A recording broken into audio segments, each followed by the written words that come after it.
Bom dia a todos. Eu vou apresentar um caso do grupo da coluna e só para fazer uma introdução, eu vou apresentar a primeira história pregressa do doente para fins de dinamizar a aula e depois eu vou introduzir a história do doente atual. Ok.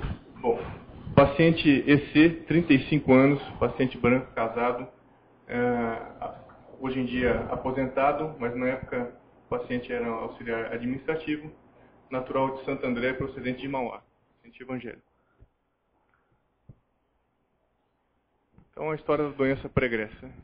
A história dele começou em 2002, quando ele sofreu uma queda de telhado de cerca de 5 metros. Ele deu entrada no serviço de urgência em Glasgow de 15, mas paraplégico, com nível sensitivo em T12 e o esfíncter anal normotônico. Esse paciente, infelizmente, o raio-x de entrada, ele não possuía raio-x de outro serviço. Os exames também não estavam com ele. O paciente só tem um relatório no prontuário que mostra uma coluna tóraco-lombar com uma fratura com acompanhamento de L1 e uma listese grau 2 de T12 sobre L1. Talvez por conta daquele dado de ter um esfíncter anal normotônico, foi optado por fazer uma laminectomia de urgência de T12 sobre L1, de T12 e L1, e a gente vai ver se talvez essa aí foi a melhor opção para o paciente. Esse paciente ele evoluiu com a manutenção do déficit neurológico, teve infecção da ferida operatória, foi reoperado 1 mês e meio depois, e isso prolongou muito a internação dele, que foi uma internação de cerca de 3 meses. O paciente evoluiu com bastante dor também nesse pós-operatório. Em maio de 2004, ou seja, 2 anos depois do trauma, esse paciente retornou com uma piora importante da dor. Ele já tinha dor, mas a piora foi importante. Uma deformidade da coluna tóraco-lombar, uma cifose da região e mantendo os déficits neurológicos. Foi realizada, então, nessa circunstância, uma ressonância de controle. A ressonância ela apresentava-se dessa situação. Então a gente observa que talvez aquela primeira cirurgia que foi realizada, a cirurgia de retirada da lâmina de T12 e de L1, ela talvez não tivesse sido a melhor opção, porque ela causou grande instabilidade e 10 anos atrás é possível que os cirurgiões gerais não fosse difundido que fazer laminectomia nos casos de compressão por via anterior, ou seja, compressão por conta da fratura, ela não é uma opção que nem ajuda do ponto de vista neurológico, muito menos do ponto de vista estrutural. O paciente vai sofrer grande instabilidade da região. Isso associado à fratura com acompanhamento de L1, que era descrito no exame, causou uma piora dessa listese, que era uma listese grau 2, ela causou uma pitose da coluna torácica sobre a coluna lombar. Pitose bastante grave. Do ponto de vista funcional, não houve nenhuma piora, obviamente, o paciente já era plégico, porém, do ponto de vista de atividade, de dor principalmente, e como ele estava se fotizando, ele estava inclinando para frente, ele tinha que apoiar um braço para deixar o outro braço livre. Isso, do ponto de vista de atividade do paciente, de independência do paciente, é muito ruim. Nessa segunda internação, foi optado, então, por uma instrumentação in situ da coluna torácica de T11 até L3. E aí a gente entra, então, nessa internação que ocorreu em dezembro do ano passado no nosso serviço. O paciente queixava-se de dor torácica há 5 meses. Essa dor torácica era uma dor de muito maior importância do que vinha sendo durante todo o período que ele foi operado, desde então, que ele já referia a dor, porém uma dor de forte intensidade que não estava controlando com medicamentos. O paciente foi admitido em dezembro de 2011. Essa dor bastante forte na região da artrodese, pior significativa também da deformidade tóraco-lombar. Ele referia que parecia que os parafusos estavam saindo na pele e todo esse quadro ele veio se agravando nos últimos 5 meses. Ele fazia uso de amitriptilina já há 6 anos, porém sem o controle efetivo da dor. Interrogatório complementar Mostra um paciente sem outras comorbidades, o paciente atualmente com 35 anos, né, em uso de amitriptilina apenas, e referindo um tratamento para infecção de trato urinário de repetição, que é bastante comum nos pacientes portadores de paraplegia. O exame físico geral é um exame físico relativamente normal, exceto quando da avaliação do dorso, onde o paciente apresentava uma deformidade cifótica, com abaulamentos nos locais dos parafusos, né, dos implantes. A gente via bastante abaulamento, como a gente vai ver numa foto posteriormente. E o exame neurológico, ele é um paciente do ponto de vista de consciência preservada, força grau 0 nos membros inferiores, paraplegia completa, grau 5 nos membros superiores, nível sensitivo em T12, reflexos ausentes nos membros inferiores e sem controle esfincteriano. Então esse é o paciente.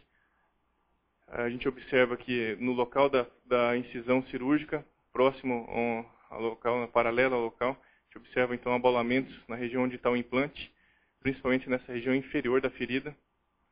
O paciente cifotizando, isso a gente pode observar que para fazer qualquer atividade ele tem que apoiar um braço e para deixar o outro braço livre, o que impossibilita ele, inclusive, de fazer o uso adequado da cadeira de roda. E a partir disso foi feita uma hipótese diagnóstica para ele, então um síndrome medular completa, deformidade cifótica, topografia medula e coluna torácica e a etiologia traumatismo raquimedular. Então esse é o paciente que deu entrada para a gente, paciente que foi feita então 3 cirurgias, uma primeira cirurgia, uma laminectomia descompressiva de T12 e L1, uma segunda cirurgia que foi uma limpeza de ferida operatória, uma terceira cirurgia 2 anos depois, que foi justamente essa, foi feita apenas uma fixação in situ. O que a gente pode observar retrospectivamente, então, é que para o grau de deformidade que esse paciente possuía, colocação de parafusos muito finos, os parafusos praticamente todos eles, ou não todos, exceto com exceção desses, fazendo um pull-out, ou seja, saindo do corpo, rasgando a vértebra, rasgando o pedículo. Eles não conseguem dar sustentação para essa coluna, principalmente nessa região inferior, onde os parafusos já estão praticamente fora do pedículo, e a gente vai ver aqui na tomografia um quadro bastante grave. A coluna torácica ela se desligou completamente da coluna lombar. A gente observa que houve já aqui um processo de fusão de uma vértebra com a outra, porém a progressão ela é óbvia, a progressão da deformidade é óbvia, visto que os parafusos eles estão se soltando. Aqui uma outra imagem mostrando o lado direito do paciente. E no corte axial, a gente observa que os parafusos estão todos fazendo o que eu falei, o pull-out, saindo do pedículo e saindo da vértebra, propriamente dito. Esse aqui a gente observa ele na entrada. Essa foto aqui eu coloquei para exemplificar o quanto é difícil operar um paciente depois que é colocado um enxerto ósseo. Eu não sou tão fã do enxerto ósseo, prefiro enxerto de ósseo autólogo do que enxerto de hidroxiapatita. A hidroxiapatita ela faz uma massa, mas ela não, muitas vezes ela não integra ao osso. Então fica uma massa sobre as estruturas anatômicas, a gente perde completamente o padrão e os parâmetros anatômicos durante a cirurgia. Aqui, esse parafuso estava tão fora que já estava praticamente na cápsula renal, cápsula de Gerota, cápsula renal. Parafusos dando pull-out, com exceção dos parafusos de L2 que estavam dentro da coluna. Esses outros parafusos também pull-out. Nessa situação, frente a esse doente, eu coloquei essa pergunta se há indicação de cirurgia. Coloquei isso porque eu já escutei isso, essa dúvida é pertinente, já escutei sobre isso, questionando se pela condição do paciente, pelo tempo de lesão, se haveria indicação de cirurgia. Porém, se houvesse, acharem que há indicação, qual seria a opção de cirúrgica? Gostaria que o professor Sérgio mediar essa. Tá bom, ok. Santino, quer dar sua opinião? Acho que tem que... Já visto esse raio-x que você mostrou agora, na minha opinião, acho que tem que fazer uma correção, porque a tendência é daquilo piorar e sair, os parafusos se destruírem mais ainda. Você ali mostrou o dorso dele, né, na fotografia, e a gente vê que o parafuso está na pele, né? Então acho que alguma coisa deve ser feita ali para corrigir a deformação. Qual seria a sua opção? Bom, a remoção, evidentemente, e tentar outro mecanismo de artrodese. Eu não sei qual seria, talvez por uma fixação lateral, manter talvez do mesmo jeito que está a coluna, porque ela já se artrodesou, né? T12 parece que já se grudou em T1, em L1. Então talvez fixar lateralmente, não sei, para parar a deformidade. Porque você acha que não vai conseguir puxar para trás aquela parte superior da coluna torácica. Marcelo. Professor, eu encaminharia para o cirurgião de coluna. Alguém quer dar opinião do que faria nesse caso? Sem ser o pessoal do grupo da coluna? Doutor Fabrício. Não quer falar nada? Júnior epilepsia no golpe de coluna.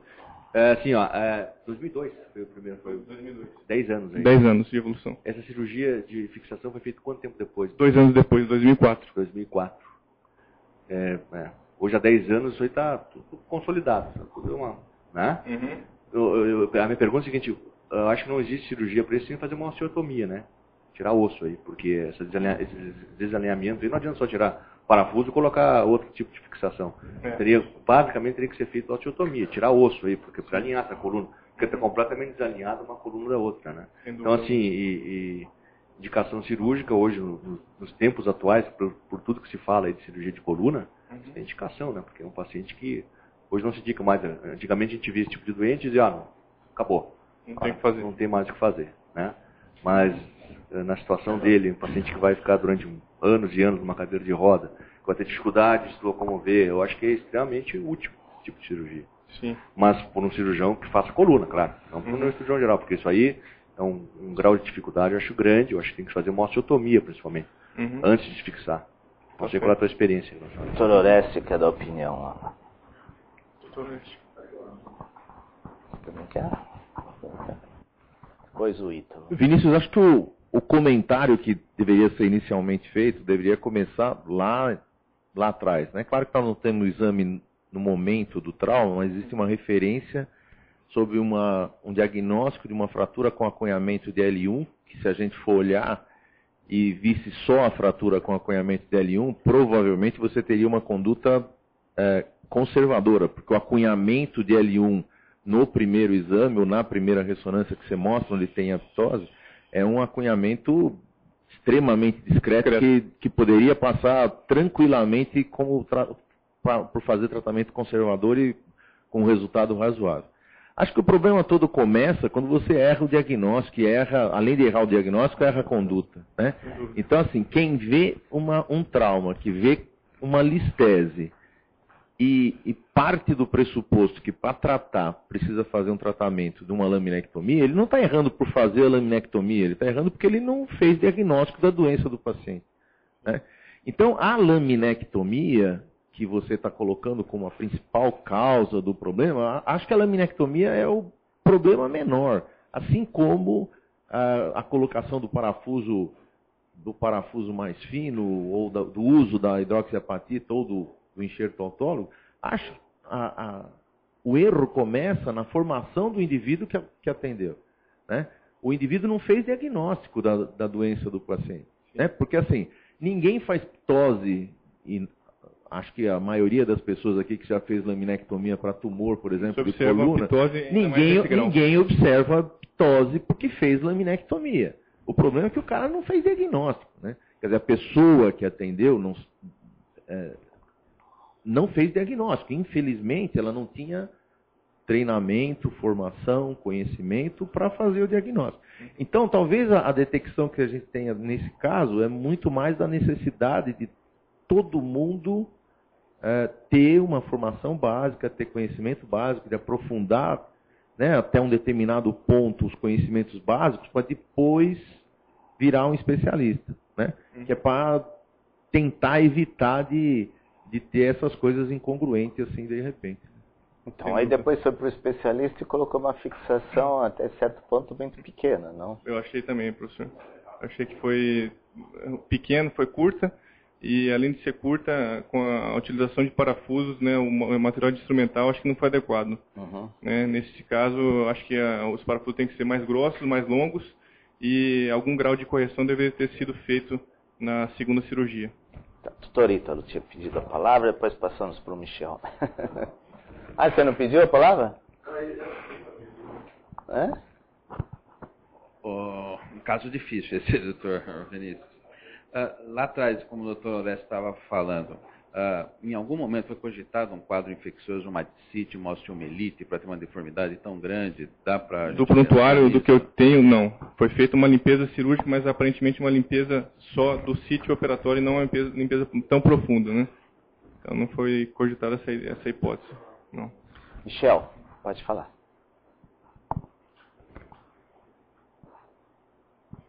Pergunta de leigo. É muito absurdo remover aquela vértebra que está para trás, a L1? Não é absurdo, e tentar não. alinhar a T12 com L2? Não. Não, é uma opção cirúrgica sem dúvida alguma. É um leigo muito orientado. E dá a impressão que o problema maior é aquela Sim. vértebra que está acavalada para trás. Sem dúvida. Como já está com funcionalidade grau zero, funcionalidade completa, você poderia, não sei o saco dural, como fica nessa situação, né? Que ele também está estirado para trás. Também está. Então, complementando essa sua pergunta, para baixo de L1, você tem uma secção medular. Você pode transfixar os parafusos através da medula, ou você preserva a medula abaixo do nível de secção, se você acha que isso é importante ou não. Eu acho que nesse caso não tem nenhuma importância, professor, pelo seguinte ponto. A gente sabe que mesmo que haja agora um sucesso da terapia com células-tronco, por exemplo, depois de 2 anos de lesão, não é nem do ponto de vista neural, mas do ponto de vista muscular, os receptores já não estão mais ativos para receber impulso nervoso. Então, esse paciente não teria chance de ter uma melhora do ponto de vista motor, não é nem só por conta do ponto de vista neurológico, mas sim pelo fato de a parte neuromuscular, a junta neuromuscular não está ativa mais. Então, mas se você resseca aquela parte da medula abaixo da secção, você causa uma desautonomia brutal nesse paciente. Então, aquilo tem função. Embora esteja seccionado, existe função ali. Então, você achar que só porque está seccionado, você passar os parafusos por ali direto, isso deve ser preservado.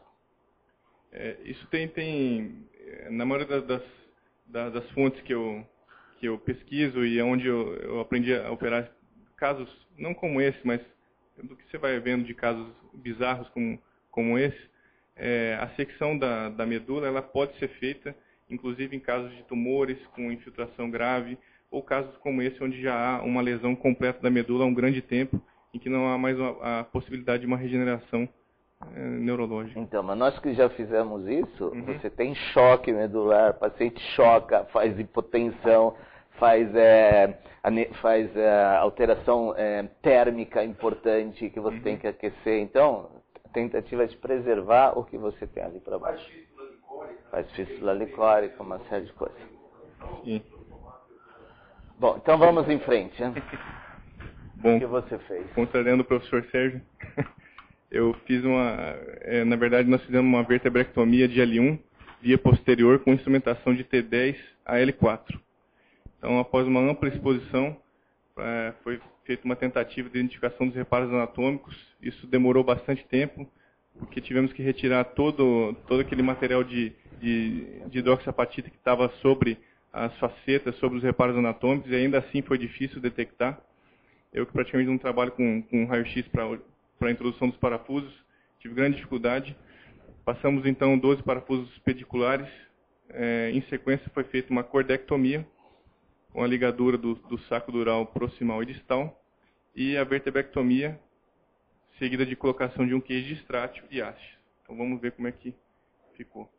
Só um adendo sobre as informações cirúrgicas e a evolução. A duração da cirurgia foi de 6 horas. Houve uma perda sanguínea intraoperatória de 1.800 ml, 3 concentrados de hemácia no intra e 1 no pós-operatório. Ele, assim como o Dr. Oreste ressaltou, houve uma fístula licórica que foi corrigida no 2º pós-operatório. Porém, esse paciente teve alta no 7º pós-operatório e atualmente encontra-se muito bem. Então, o que a gente fez foi justamente a ressecção daquela vértebra de L1, como o Dr. Michel havia ressaltado, colocação de um cage. A gente observa aqui que a correção ela não foi tão completa quanto, olhando o pós-operatório, a gente pode fazer algum grau de pensamento sobre se foi correto ou não, mas acho que ficou bastante satisfatório em vista da deformidade que o paciente tinha. Colocação de parafuso em 3 níveis abaixo e 3 níveis acima. E o paciente, o principal não é nem o exame, o principal é justamente aqui só para mostrar os parafusos, como a gente tem a orientação de colocar, sempre de lateral para medial, pegando o pedículo e indo em direção convergente. A posição do cage ficou uma posição bem centralizada em relação ao corpo, né? Um outro parafuso, para a gente mostrar que a convergência ela dá uma maior pega para o parafuso e dá uma maior estrutura para o instrumental que a gente está colocando. Fizemos então toda a decorticação do osso para favorecer a artrodese, colocando o osso tanto dentro do cage quanto em torno do cage para facilitar essa artrodese. E o paciente no pós-operatório, então já alguns meses depois, ele apresentava, em vez daquela coluna toda deformada, cifótica, uma coluna reta, que permitia ele fazer uso da cadeira permite atualmente ele fazer uso da cadeira de rodas, se locomover, e já sem aquelas deformidades graves na coluna. Basicamente é isso, professor. Muito bem, Vinícius. Alguém quer fazer algum comentário? Mirto, você está muito quietinho. Bem, alguns comentários são importantes. Primeiro, o problema justamente da negação total e absoluta da laminectomia. Isso nós sempre falamos porque é aquele procedimento que realmente parece que veio para salvar o paciente, pelo contrário, ele vai piorar o paciente. Eu participei ativamente da tese do Carlos Henrique Ribeiro e hoje provavelmente deve ser um dos autores do mundo que tem a maior experiência nesse tratamento da fratura da região tóraco-lombar, só que ele faz com via anterior. A tese dele tinha 136 casos, mas o movimento dele é muito grande, ele deve estar muito acima de 250. É uma cirurgia que ele efetuava mais ou menos em 1h30 por via anterior, por via torácica, eu acho que é excelente. E eu acho que esse paciente, talvez pela preservação da região esfincteriana, no seu início do seu trauma, talvez se tivesse sido corretamente tratado, tivesse tido uma evolução diferente. Eu acho que é importante, seja por via posterior ou por via anterior, esse paciente necessitaria de um tipo de tratamento, mas de uma fixação. Quer dizer, a coluna dele, ele apresentou fratura, porém ele apresentou uma listese grau 2, ou seja, de acordo com as colunas de Dennis, esse paciente tinha indicação total para a sua fixação da coluna. Então esse caso foi muito mal orientado desde o começo, depois foi orientado posteriormente ainda de uma maneira posterior. Enfim, é uma pessoa que infelizmente não foi seguida a determinação atual mais moderna, que não é tão moderna assim, pelo menos nos últimos 10, 15 anos, ou até 20 anos, se preconiza a não execução da laminectomia, ou pelo menos a laminectomia, porém com mais alguma coisa, um tipo de uma fixação, para evitar que aconteça essa catástrofe que foi esse paciente. Quer dizer, um indivíduo, infelizmente, foi vítima de um tratamento mal executado. Eu acho que às vezes o tratamento inicial nem sempre deve ser assim punido. Você está numa emergência, no pronto-socorro, paciente com não uma secção completa da medula, talvez você deva fazer uma descompressão, alguma coisa, mas que eu acho que é importante o segmento desse paciente. Depois fazer uma artrodese, quer dizer, você pode fazer uma descompressão na emergência de madrugada e depois programar mais uma cirurgia bem feita de fixação pela frente e por trás. Fala, Fabrício. Queria só fazer uma pergunta a respeito do caso. Primeiro, parabenizar o Vinícius, caso brilhante, muito bem operado, caso complexo e um resultado muito, muito bom. Parabéns. A minha pergunta é, o que você chamou de cordectomia? se foi simplesmente uma secção no nível lesado e reparo do saco dural, ou se você removeu o segmento de medula. Não, eu fiz simplesmente uma secção completa da medula. Então, nesse nível, a medula, a gente observa que ela vinha dessa região e ela passava por aqui. Então, ela estava completamente esticada nessa protrusão de L1. Então, justamente nessa região foi feito um envolvimento dela com uma ligadura proximal, uma ligadura distal e a secção no meio dessas duas ligaduras. Então, isso que é importante, que é a diferença que o professor Sérgio comentou da primeira. Uma coisa é você simplesmente ligar um segmento que não existe. Ali, na verdade, era uma fibrose, um segmento medular que não existe. Mas o segmento distal dessa medula, os segmentos distais, eles são funcionais mesmo. E eles têm uma participação importante na autonomia e têm reflexos importantes que dão no segmento medular abaixo. Então, isso é importante. Uma coisa é você seccionar e ligar um segmento que já praticamente lesionado, mas a parte de baixo ela é funcional. Sim. Ela não tem conexão com a parte supratentorial, tronco, mas ela tem a sua parte de função local.